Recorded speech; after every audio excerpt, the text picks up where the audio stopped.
आप देख रहे हैं यो मनी मिस्टर हर्षवर्धन रुंगटा हमारे साथ मौजूद है अभी क्वेरीज के साथ। और क्वेरीज को आंसर करने के लिए अब अगले सवाल की ओर रुख कर लेते हैं। जो सवाल हमें मिला है वो अजात शत्रु का सवाल मिला है। 46 इयर्स इनकी एज है। एग्जिस्टिंग एसआईपी इनकी 30,000 के आसपास की है। फंड्स में अगर बताऊं तो 3 ही फंड्स इन्होंने रखे हैं। अच्छी बात है, 30,000 के लिए सिर्फ 3 funds. Parag Parikh flexi cap, Axis blue chip, Quant mid cap 10,000 each.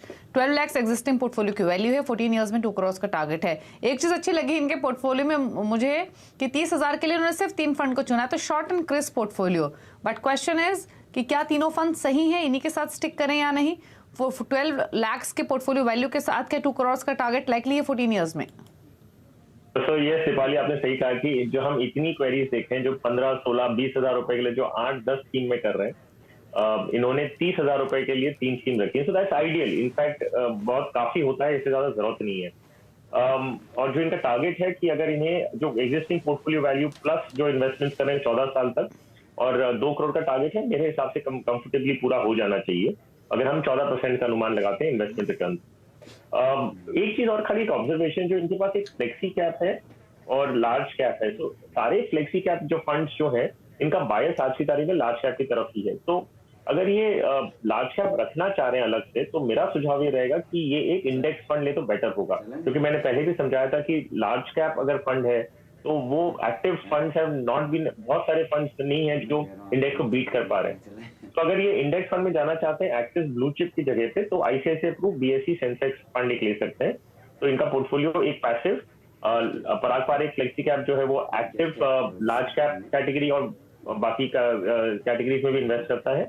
और तीसरा इनका मिड कैप एक क्वांट का इनके पास रहेगा। तो तीनों कैटेगरीज में इनके पास अपने अपने एक फंड हो जाएंगे। ओके चलिए, तो आपके फंड्स ठीक हैं। एक्सिस ब्लू चिप से एक आप निकल सकते हैं, उसकी जगह आप ऐड कर सकते हैं SSA Pru Sensex index fund को। 3 फंड्स के साथ ही स्टिक रहिए। 14% के आसपास का रिटर्न अगर मिला 14 इयर्स में तो 2 करोड़ का टारगेट आप आसानी से हासिल कर चुकेंगे। इन फ्यूचर अगर आप इन्वेस्टमेंट इंक्रीज करते हैं तो आप large cap flexi cap funds add कर सकते हैं अपने पोर्टफोलियो में। तो आगे के लिए भी आपको एक सेंस दिया गया है कि अगर आप एडिशन भी करना चाहें तो फ्लेक्सी कैप या लार्ज कैप फंड आप और फर्दर ऐड कर सकते हैं। फिलहाल आपको सेंसेक्स इंडेक्स फंड ऐड करने की सलाह दी गई है एक्सिस ब्लू चिप की जगह। चलिए अब बात करते हैं उन फंड्स की जो चुने हैं मिस्टर रुंगटा ने हमारे व्यूअर्स के लिए, और स्पेशली उन व्यूअर्स के लिए जो पोर्टफोलियो क्रिएट करना चाहते हैं। तो मिस्टर रुंगटा की चॉइसेस आप नोट करके अपना पोर्टफोलियो क्रिएशन कर सकते हैं। लॉन्ग टर्म विजन के हिसाब से इन्होंने फंड्स पिक किए हैं। बताइए मिस्टर रुंगटा, कौन से फंड्स चुने आपने? दीपाली, मैं इनका थोड़ा सा रैशनल भी दे दूंगा। तो Tata multi asset opportunity fund, इसमें बेसिकली एक इंपॉर्टेंट पार्ट है कि आपको डेट और गोल्ड जो प्रेशियस मेटल्स है, कमोडिटीज है, उसका भी आपको एक्सपोजर से मिल जाएगा। जो छोटा एलोकेशन है, लेकिन आपको अपने पोर्टफोलियो में तीनों चीज multi asset as a word says.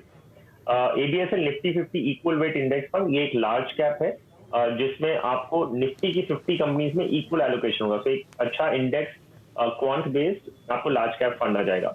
पारंपरिक फ्लेक्सी कैप, क्योंकि ये of course as a word says flexi cap है जो मार्केट की कोई भी कंपनी में इन्वेस्ट कर सकता है, और इंटरनेशनल इक्विटी भी इनके पोर्टफोलियो में है। तो आपको इसी फंड में आपको एक इंटरनेशनल इक्विटी का एक्सपोजर भी मिल जाता है। कैनरा बैंक इमर्जिंग इक्विटी, क्योंकि एक large and mid cap category का है, तो इसमें मिड कैप का भी एक्सपोजर आपको मैंडेटरीली 35% का मिलता है, प्लस जैसे फंड मैनेजर को अच्छा लगे। तो ये एक न्यू इन्वेस्टर के लिए एक अच्छा कॉम्बिनेशन होगा जो ये लेके अपना पोर्टफोलियो बनाना शुरू कर सकते हैं। ठीक है, चलिए तो ये 4 फंड्स आप नोट कर लीजिए। Tata multi asset opportunities fund, Aditya Birla का Nifty 50 equal weight index fund, Parag Parikh flexi cap, साथ ही कैनरा रोबो का इमर्जिंग इक्विटी। ये आप इन फंड्स को चुन सकते हैं पोर्टफोलियो क्रिएशन के हिसाब से। चलिए, शुक्रिया मिस्टर रुंगटा शो में आने के लिए, अपने सलाह देने के लिए सभी व्यूअर्स उनके पोर्टफोलियो को लेकर। इसी के साथ एक ब्रेक के उस पर आवाज समाचार। नमस्कार।